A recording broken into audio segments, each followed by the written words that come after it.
Today we are talking about the Kevyn Aucoin, the Etherealist Skin Illuminating Foundation. Was it a fail or is it a fave? Keep watching.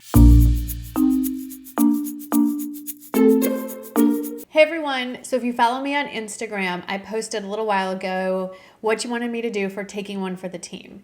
And I put up two different options. One was the La Prairie Skin Caviar Foundation, which is a foundation and a concealer, but $240. And then this one, the Kevyn Aucoin, the Etherealist Skin Illuminating Foundation. Obviously, I'm holding it in my hand. This was the vote. I wouldn't really put this in taking one for the team. It is a more expensive foundation, but it isn't crazy outrageous like the La Mer, the La Prairie. But let's just think of this as like a combo foundation review, taking one for the team. And I took one. I think you know where we're going with this. And I also realized I totally forgot to put on my rings. So sorry. Anyway, okay, here we go. Let me tell you about the Kevyn Aucoin, the Etherealist Skin Illuminating Foundation, which I'm currently wearing on my face and have been wearing many, many days in a row using a variety of techniques to apply it. This bottle, which is 0.95 ounces or 28 milliliters, not even a full ounce, it is $58. It comes in 16 shades. It is lightweight in feel, medium coverage. I'm wearing it in the shade Light EF01, which is supposed to be fair with subtle pink undertones.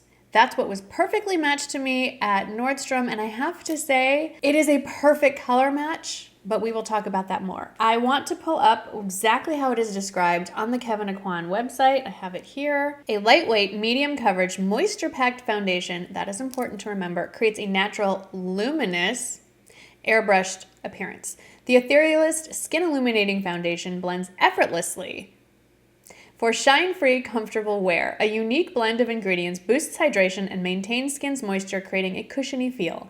This foundation features light diffusing particles and high-definition pigments that work together to perfect skin's appearance. The silky smooth foundation formula delivers a medium coverage with a natural semi-satin finish. Perfect for all skin types, available in 16 shades. This foundation is Dermatologist Tested. It is free of parabens, SLS, and SLES sulfates and phthalates. I have tried putting this foundation on with the traditional flat top foundation brush, with a beauty blender, and with the Lisa J makeup. No, that's not true. It's the BK Beauty makeup brush that's owned by Lisa J Makeup. Her foundation brush is sort of a hybrid in the way it applies between a flat top kabuki brush and a beauty blender. It's sort of, the application style is almost like a happy medium between the two. So I've tried all three ways several times. I have footage of, close-up footage of me with the brush, which I will insert here. I am wearing the Etherealist foundation for, I don't know, third or fourth time with a full face of makeup on top. It's freshly applied, and from a distance, it's quite pretty. Let's not go so far away. Now, you can't fake perfect skin if there's texture.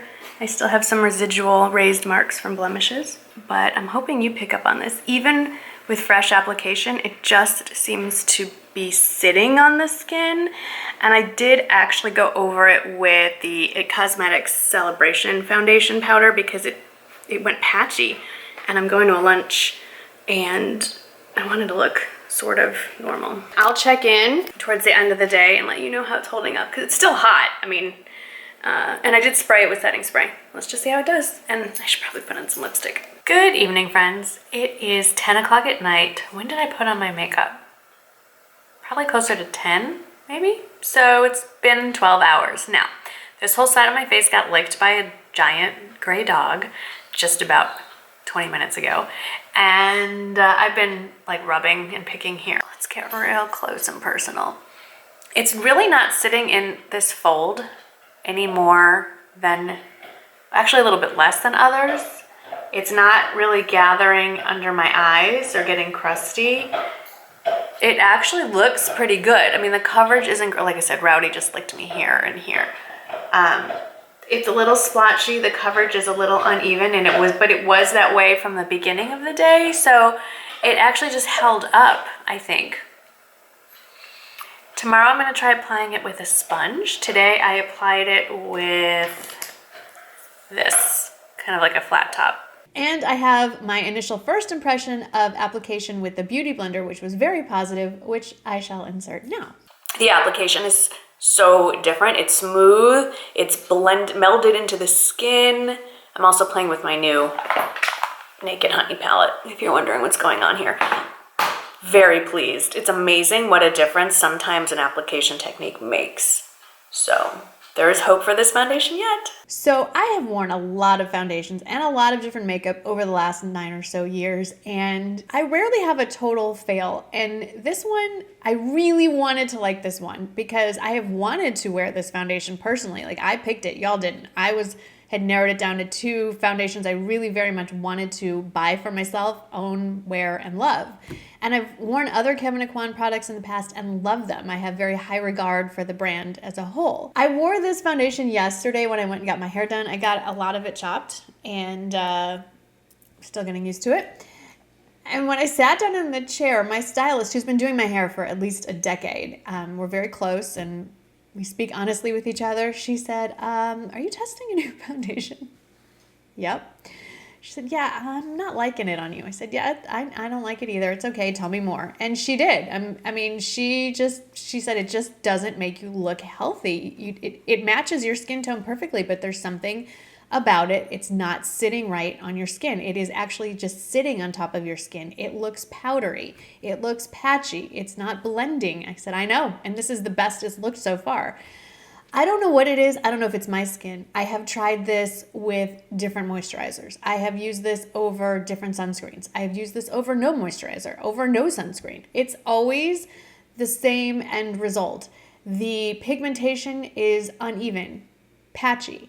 It doesn't blend well. When I use a brush, you can see the brush marks. I have to go back over it, and like pat it in. It stays sticky for a really long time.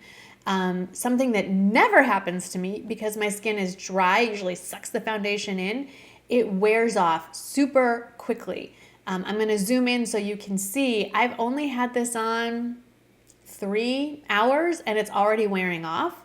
Now I did have lunch, but I wasn't, smearing food across my face. But, it wears off along the jawline, around my nose fairly quickly. Usually I can get a good 10 hours of wear out of pretty much every foundation that I try. Haven't had that situation here. For a foundation that has such big claims about hydration, this stuff clings to every dry patch I have. And I've had quite a few dry patches.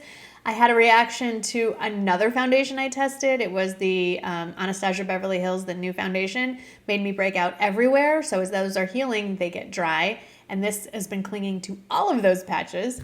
It's just been not good. Let me refer to my extensive notes to see what else, if I've forgotten anything else. Let's see. Oh yes, for almost $60, you would think they could give you a full ounce, but no. It sits on my skin. I think I mentioned that. So that was it. It's supposed to be a semi-satin finish, illuminating. Let me tell you what I have on today to get this. When I just wear it over moisturizer, I look like I have a deathly pallor. Like there's no glow to my face at all. To get just this luminosity, I have on the moisturizer. I have the Trish McEvoy primer. I'll list that in the description box, the exact name.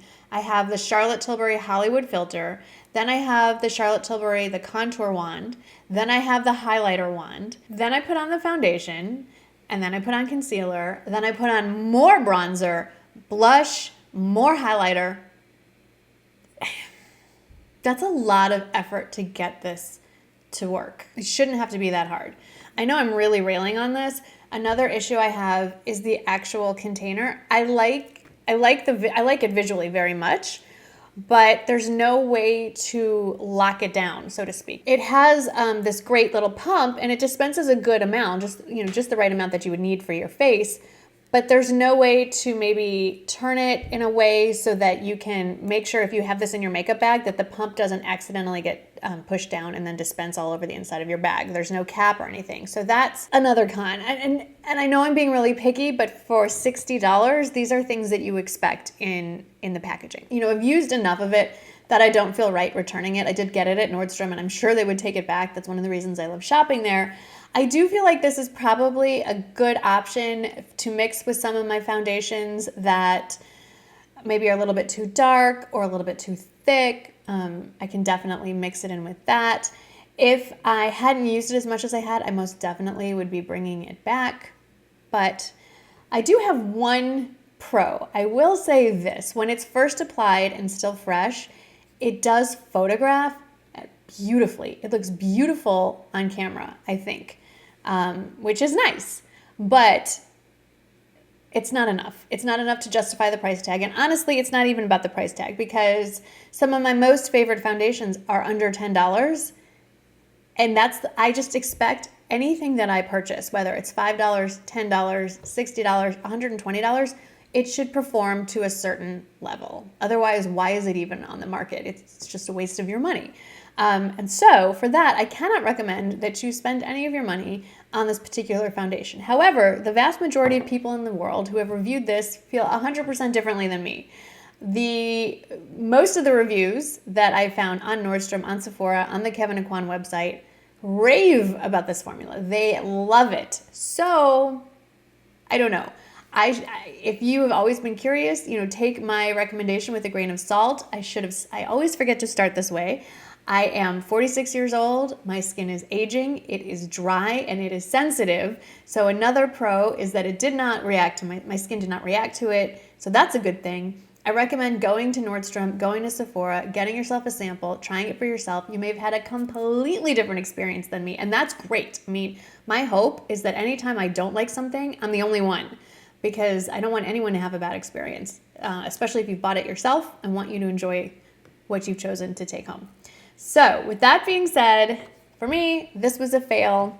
I'm very sad to say that. I love the brand, but this one didn't work out. I'd love to hear from you. What are your experiences? Have you tried this? Did you have better luck than I did? Let me know. Taking requests for the next Taking One for the Team.